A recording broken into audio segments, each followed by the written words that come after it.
Dobrý deň, zdravím vás. Asi pred 2 týždňami, tromi ste si u mňa boli osobne zakúpiť sadu na leštenie čelného skla. Teraz si dobre nepamätám, kupovali ste 40 alebo 50. Myslím, že ste mi odporúčili 40, preto som vás vlastne kontaktoval, chcel som ísť osobne za vami, lebo ja to neviem odhadnúť a ste mi poradili celkom fajn, že to vyšlo na 3/4 okna asi. Nebolo to na celé okno, aj ste mi povedali, že to nebude na celé okno a spravil som tie najväčšie ryhy, tie najväčšie škrabance, vlastne aj tie úplne mini škrabančeky, tie zmizli všetky. To Áno. okno vyzerá, to okno vyzerá ako nové, dá sa povedať. Že ozaj už len možno fakt dostalo možno 5%, ale to už ani nebudem riešiť, to je úplne minimum, to je nič. Ako dlho ste to robili? No, mal som problém s tým, že baterka vlastne v tej uťahovačke mi vydržala tak maximálne 20 minút, takže som ich striedal 2-3 baterky a trvalo to možno 3 hodiny. Ale aj lepšie tak, lebo človek, keď na to nie je zvyknutý, tak cíti ruky. Musel som oddychovať, takže také 3 hodinky to trvalo asi zhruba, ale s tými prestávkami, no. Áno, takže není to úplne jednoduché, ono to tá pasta zaberie, ale Áno, není to áno, no, zase úplne jednoduché, je to náročné tak troška fyzicky. Tak. áno, je to náročné, keď človek má to na rade, ako keby mám tú vašu brúsku, tak by to určite bolo ľahšie, ale ja vlastne som si musel dávať pozor, aby som to aj neprehrial, to sklo a moc netlačil. A keď som nejak v zlom uhle to držal, tak mi tá vrtačka ako keby tak odskakovala, takže musel som fakt na to dávať pozor, aby sa aj okno nepoškodilo a neviem čo to je, tá vaša brúska, tá Milwaukee, tak tá je ako super, no len nebudem kvôli jednému oknu si to kupovať, no. Tak samozrejme, to je už profesionálne drahé náradie a kvôli jednému oknu, tak to by ste si za to kúpili aj Jasné, dvoje okna. áno. Prebrusovalo sa to sklo Fiat, ste mi hovorili, tuším. Vlastne ste aj na ňom boli. Fiat Punto, ak sa dobre pamätám. Áno, Fiat Punto. Je to autičko zachovalé, ja som ho kúpil po dôchodcovi, ktorý nevymienial stierače, nevymienial tie gumičky, takže ono vlastne bolo tam riha od začiatku až celá drha stieraču, mu vlastne poškodila to sklo.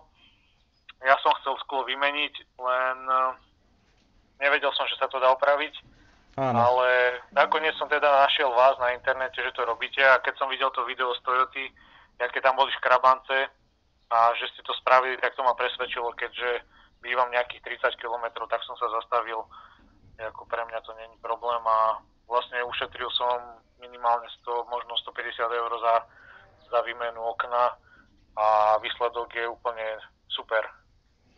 Tak Takže som rád. dá sa aj staršie auto, dá sa pekne porobiť, pokiaľ človek si dá pozor na to a vlastne išiel som presne podľa vášho návodu. Navlhčil som všetko, spravil tak, jak bolo treba na začiatku a opatrne skúšať teplotu. Presne, jak ste hovorili, takže Išli ja ste som podľa, spokojný. išli ste podľa návodu na krabici, alebo aj ste sa doplňali videom?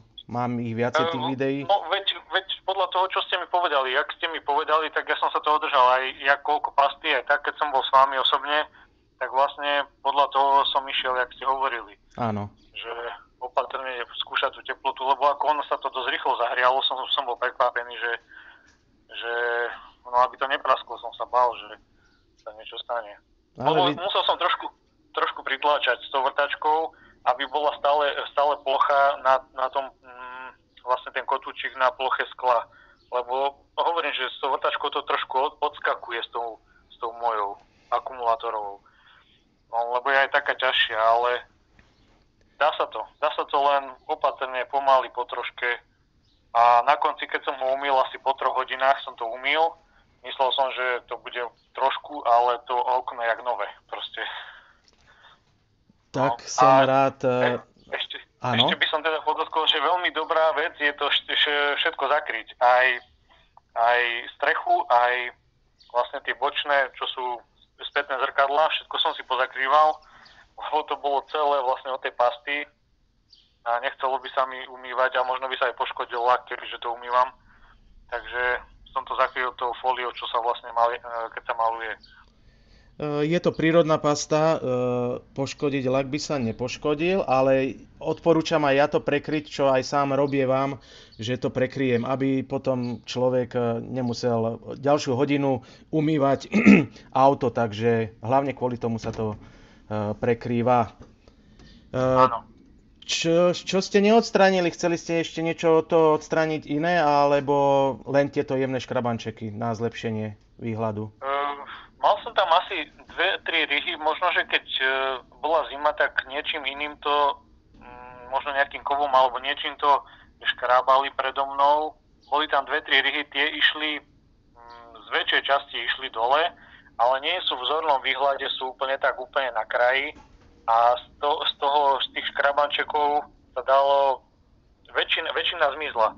Ako keby sa venuje, že ešte kúpim ďalšiu možno 20 mg alebo koľko, alebo ešte toľko isto, tak určite by to išlo. Len to chce zase čas a už kvôli nejakým, hovorím, na 95% je to okno spravené a už toto doladenie by bolo zase o ďalšej paste a mne to stačí takto. Kebyže je to v tom strede okna, tak to riešim, ale toto je úplne že 2 cm od kraja a je to len také, jak vlások, to je nič.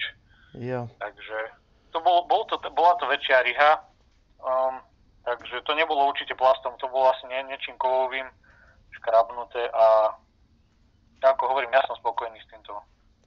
Som rád teda, že vám to pomohlo a môžete kľudne jazdiť zase ďalej a využívať to autičko. Ďakujem vám teda a veľa kilometrov. Dobre, ďakujem aj ja, no, do počutia. Dopo.